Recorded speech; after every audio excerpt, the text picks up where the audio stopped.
بسم الله الرحمن الرحيم إنا فتحنا لك الفتح مبينا ليغفر لك الله ما تقدم من ذنبك وما تأخر ويتم نعمته عليك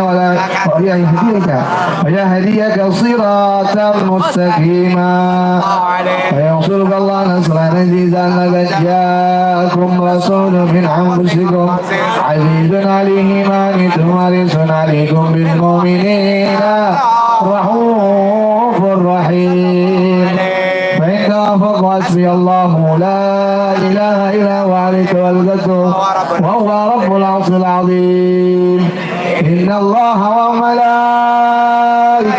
يصلون على النبي يا أيها الذين آمنوا صلوا عليه وسلموا تسليما اللهم صل وسلم أشرف الصلاة والتسليم على سيدنا ونبينا محمد الرؤوف الرحيم اللهم صل وسلم وبارك عليه وعلى آله. بسم الله الرحمن الرحيم الحمد لله ذو السلطان والولي برهان والموصوف بالوجود كرامه والإحسان فعلى الموت هو ذو الشان خلق الخلق الحكمة وتوحى عليه الماء وبسط له من غير المنة ما جرت فيه في أجداده الجسمة فأرساله وصرف علقه ودل عبد الرحمن تعلق إرادة وزلية في حلق هذا الحبل المحبوب فانتشرت آشر شرفي في عوالم شهادتي والغيوب وما أجل هذا المن الذي تكرم به المنات وما أعظم هذا الفضل الذي برز من أضرار الإنسان صورة كاملة ظهرت في هيكل المحمود فتهترت بوجود أجناب الوجود وتردت برد العوائم باضطرار تجريم وسلم أشرف الصلاة والتسليم على سيدنا ونبينا محمد الرؤوف الرحيم اللهم صل وسلم وبارك عليه وعلى آله رجال الحق في العالمين كالسلواسي تجري الغضب بشر فضله في غريبه والشاسع وله الحمد الذي لا تنحصر الأفراح بتعداد ولا يمل تقرأ بأسرات ترداد حيث أبرج من علمهم كان صورة هذا الإنسان يتشرف في وجوده ثقلان وتنكسر أسراره في الأكوان كما من سر تصلى بقلب المنيب إلا من سوابق فضل الله على هذا الحديث من فوق علم ما قد عرفت في شنون وكمالا سبحان الذي أبرد من أبرد امتنان ما يذيب وفي اللسان ويحر بتعقل هذه الجنان انتشر منه في العالمين بطون والظهور ما ملا الهز حلق والنور فتبارك الله من الكريم بشرتنا يد في ذكر الحكيم بإشارة لقد جاءكم رسول من أنفسكم عزيز عليه ما عنتم حريص عليكم بالمؤمنين رؤوف رحيم ومن فتح هذه البشارة تلقاها بقلب سليم فقد هدي إلى صراط مستقيم. اللهم صل وسلم أشرف الصلاة والتسليم على سيدنا ونبينا محمد الرؤوف الرحيم اللهم صل وسلم وبارك عليه يا أرحم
Allahumma salli wa sallim wa barik alaih.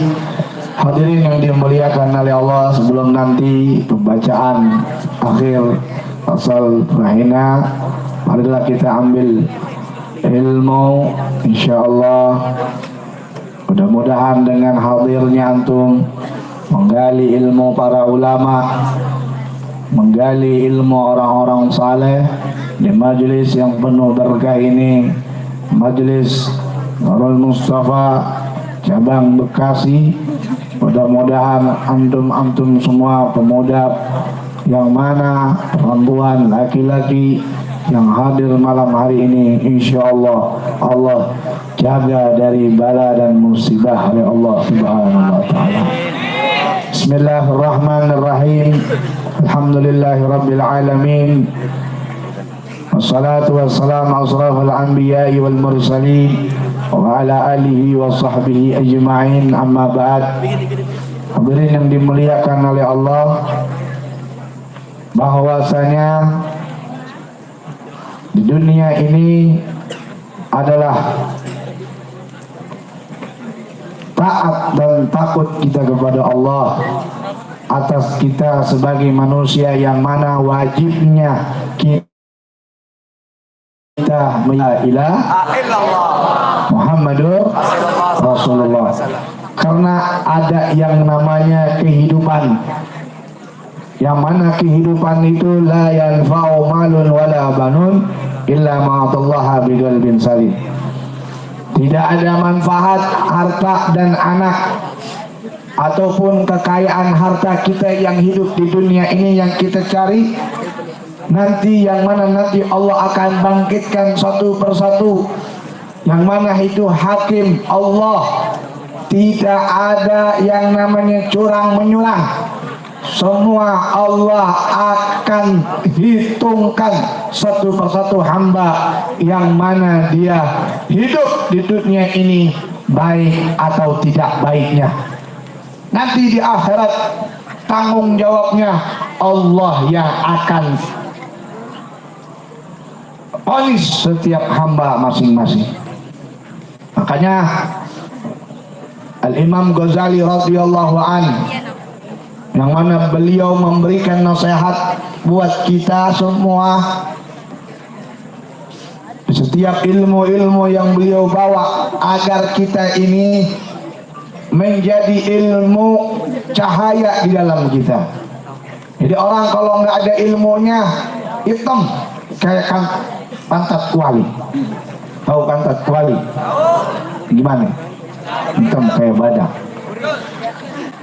Kalau orang nggak punya pendirian hidup yang dia tidak cari untuk menyelamatkan dirinya, sebab Allah katakan qu anfusakum wa ahlikum nara, jagalah dirimu, keluargamu, dan orang yang kamu cintai dari api neraka. Karena bahan-bahan atau untuk membakar daripada api itu bahannya adalah manusia yang bermaksiat kepada Allah Subhanahu wa taala. Tinggal tergantung. Lo mau senang di dunia silakan kata Allah. Lo mau bahagia di dunia silakan. Agak mau sholat nggak masalah. Agak mau ngaji nggak masalah. Tapi lihat, Allah akan balas ketika dia kematian yang akan tiba di hadapannya dia.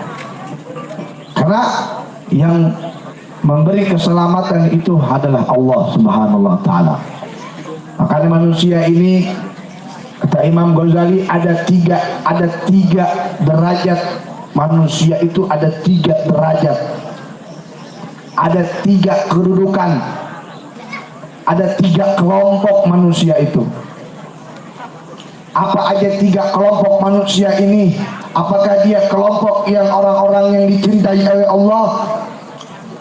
Apakah manusia yang mana hidupnya jauh kepada Allah? Siapa mereka itu?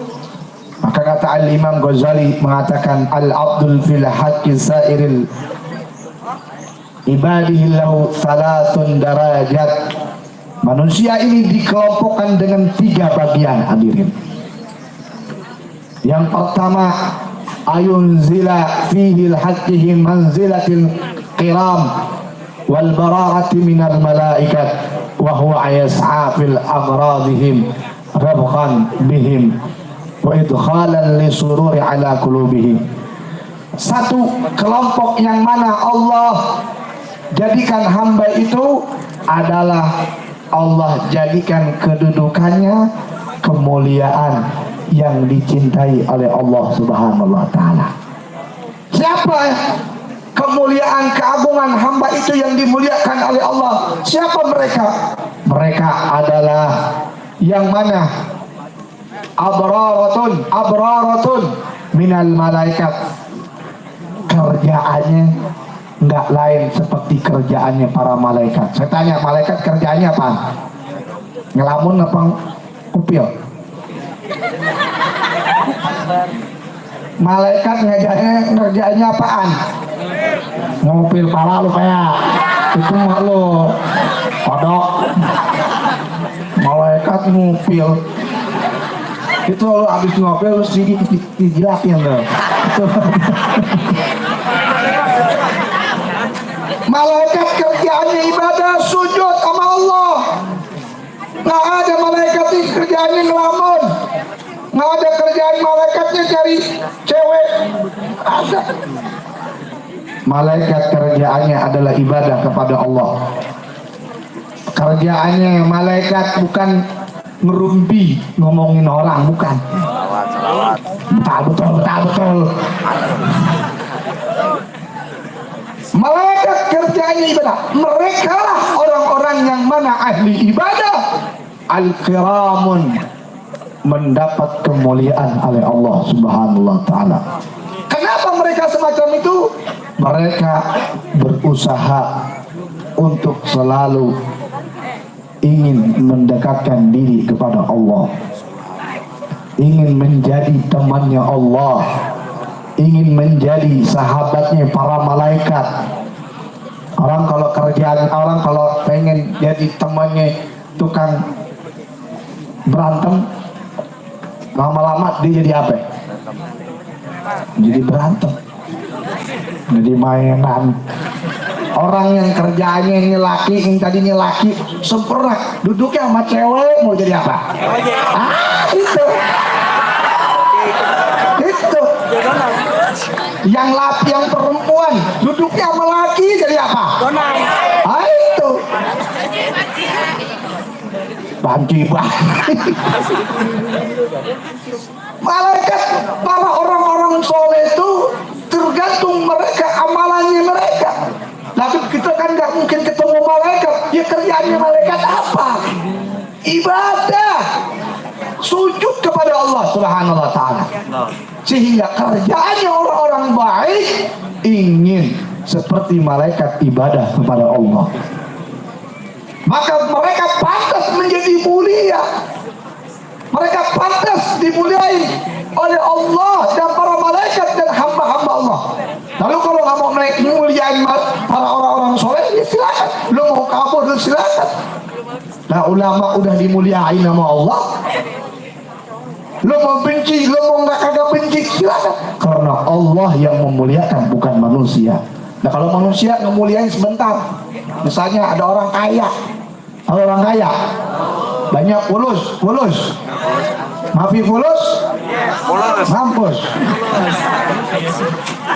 Nah, kalau orang banyak duit, itu duit kalau dibagiin sama orang semua kira-kira habis gak?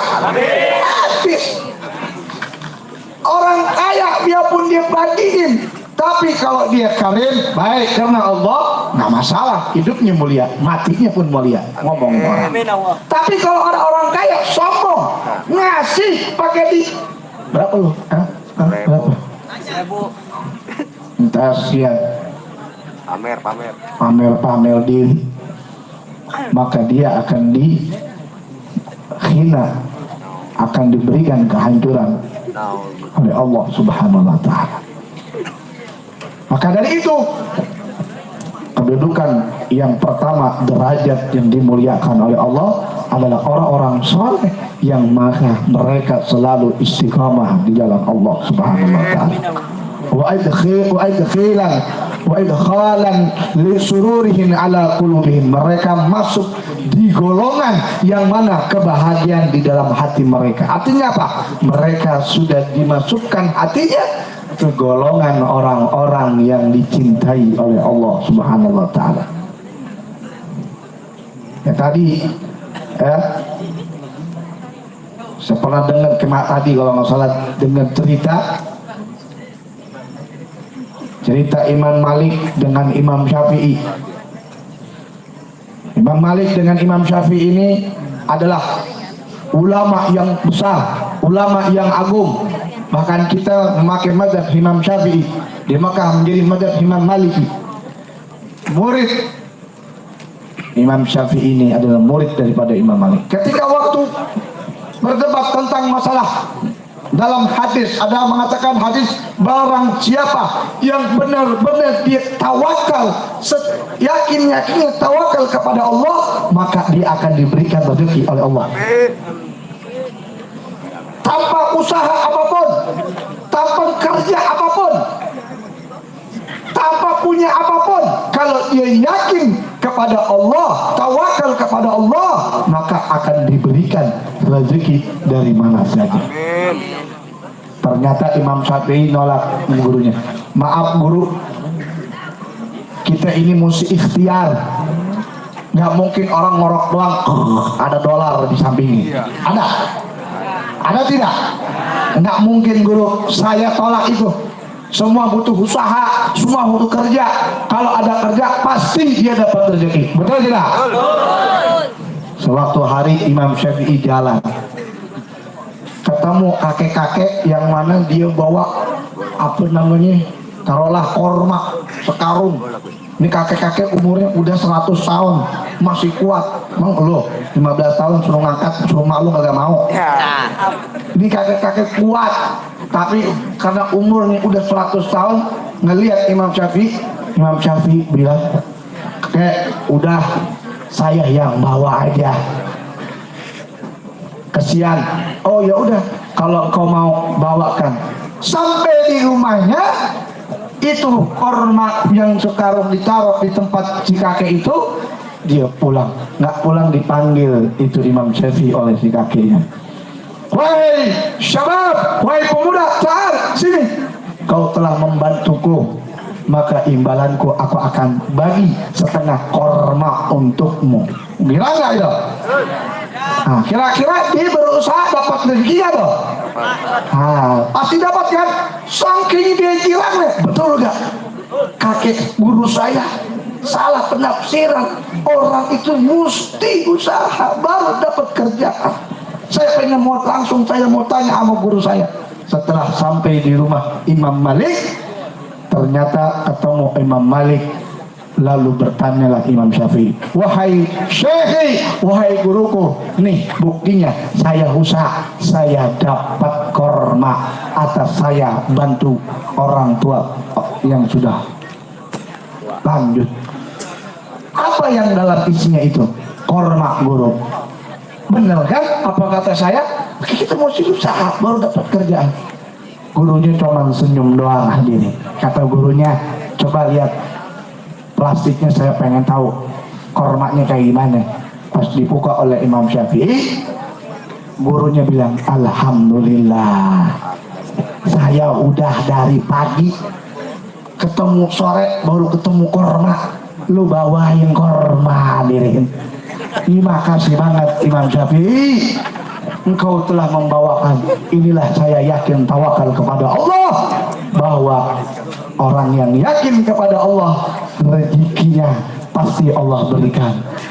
Dua perbedaan, dua pendapat ini bukan menjadi ribut, tapi menjadi perbedaan antara umat yang nanti saat kita ini, yang mana hidup jauh zaman dari Imam Syafi'i, Imam Maliki.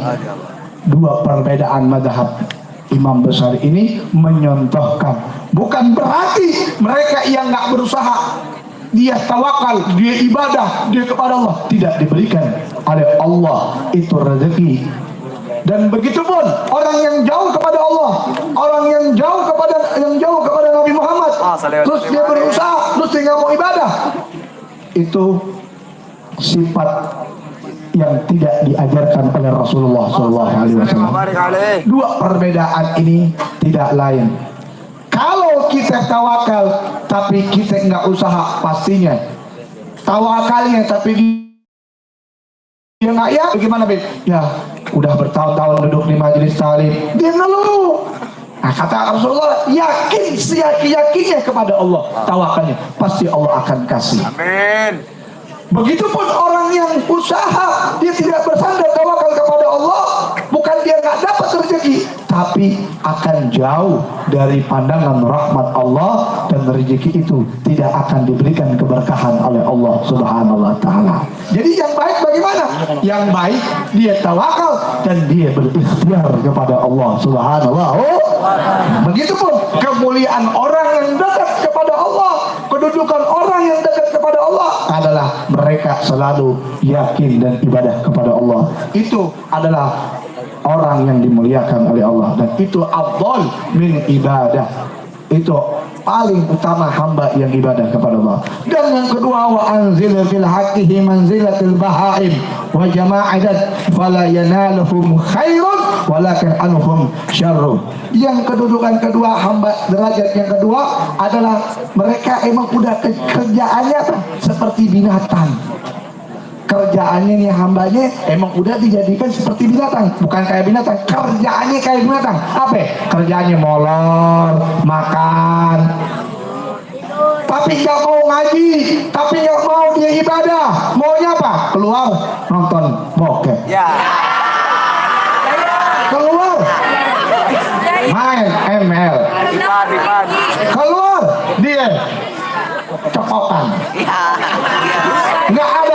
kebaikannya, nggak ada kedudukan yang kemuliaan, maka kedudukan yang semacam itu seperti binatang. Lihat binatang kucing. Kucing kerjanya apa? Kawin. Makan, tidur.